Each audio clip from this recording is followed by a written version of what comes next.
William, you were speaking about two individual children.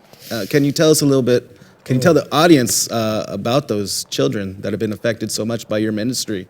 Yeah, we spent 5 months down there in Peru this year, to a trip earlier in the year for 2 months, and we came back in November after a 3-month trip and pretty much finishing the building, about 90% of it.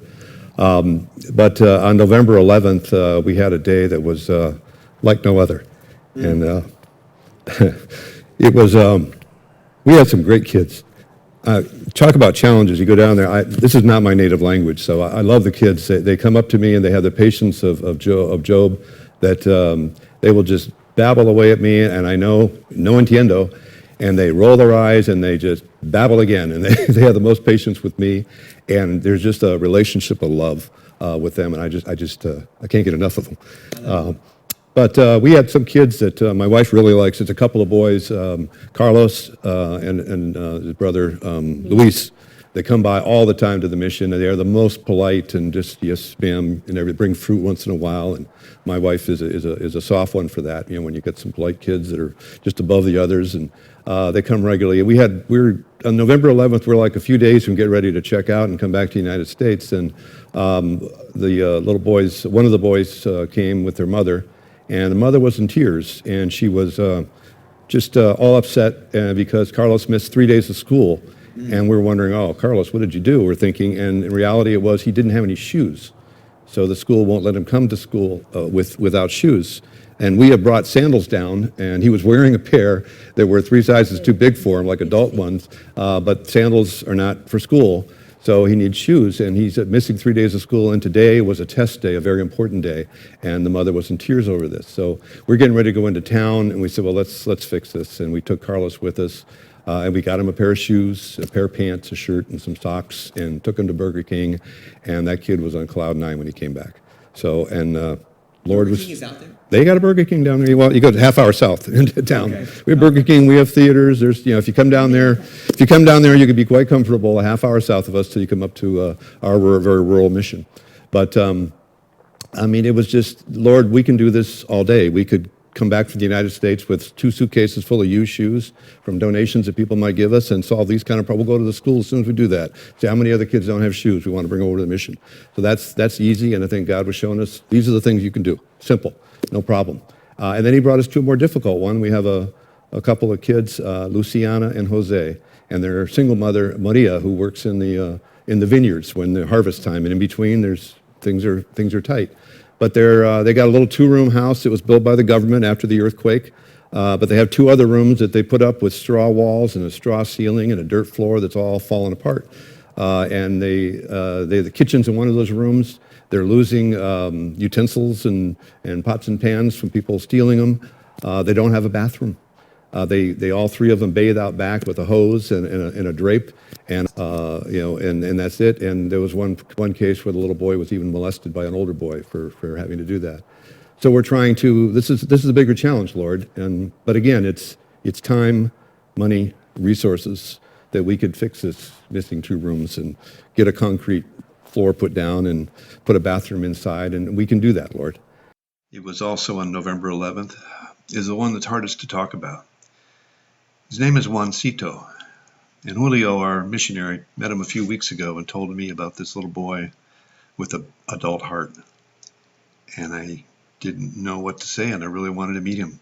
I didn't know what to do or what you can do, what the condition is, etc. I wasn't familiar with any of it.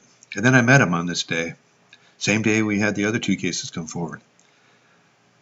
And I just, I can't really relay the story after meeting him, how much I felt touched by God in heaven. This day, this little boy, he has outlived so many predictions. He was born with a heart condition that is an adult heart, that basically the doctor sent him home and told his parents to make him comfortable. He won't live long. And now he's 7 years old. He's in the body of his body's about a 4-year-old size with an adult heart. His stomach's a little distended because there's other organs. He can't go anywhere else. But he has the faith of no one I have ever met. He's got the biggest smile. He salutes, got a special little salute. He tries a few English words, and he basically says that Jehovah is going to save him. He wants to come to the mission a lot. He can't because of his condition. He can't be exposed to a lot of kids. But wow, he just he's in our prayers daily. We've been in touch with some doctors, and I don't know what else can be done. But I think it's God just showing us that he's in this village with us, that there's simple things, there's some more difficult things that he wants us to handle, and then there's these things that we have to put faith in God. And we thank him for showing us this and sharing us and introducing us to these children and all the others. And we are so grateful to all the people that have helped us in this venture. This is amazing. Listening to your testimony, it sounds like, and it appears to me that each time you go there, you guys come back a changed person. Oh, yeah. We didn't want to come back. Yeah. We have to go outside the walls. And you can get many people will come to church, but how many will go outside the walls to say, I'm gonna go and walk where Jesus wants me to walk. I want to go where Jesus wants me to go. I want to go to the places, the highways and the byways that's not that attractive. That maybe there's not, 10,000 people or 10 billion people watching me around the world. It's just me and God. People, if you want to get a hold of the missionary, the LAMA ministry, I want you to give that number again and that website again. Is this the right one? www.lamaministry.org? Yes. LAMAministry.org. Okay, correct. and there's a email. You can email them at info@lamaministry.org. You can Facebook them at facebook.com/Lama Ministry. Get involved, get engaged. They're doing a wonderful work for the Lord, a wonderful work. Maybe you can't go out there. Maybe you can't be a part of that, but you can sow a seed, and your seed, it can make a difference. You can send your seed to make a difference for those children that is in need. A massive earthquake took place many years ago, and it looks like they're still recovering from that. In the rural areas. Yeah, especially. The cities yeah, have- and it's not like America where, wham bam, it's done in a year.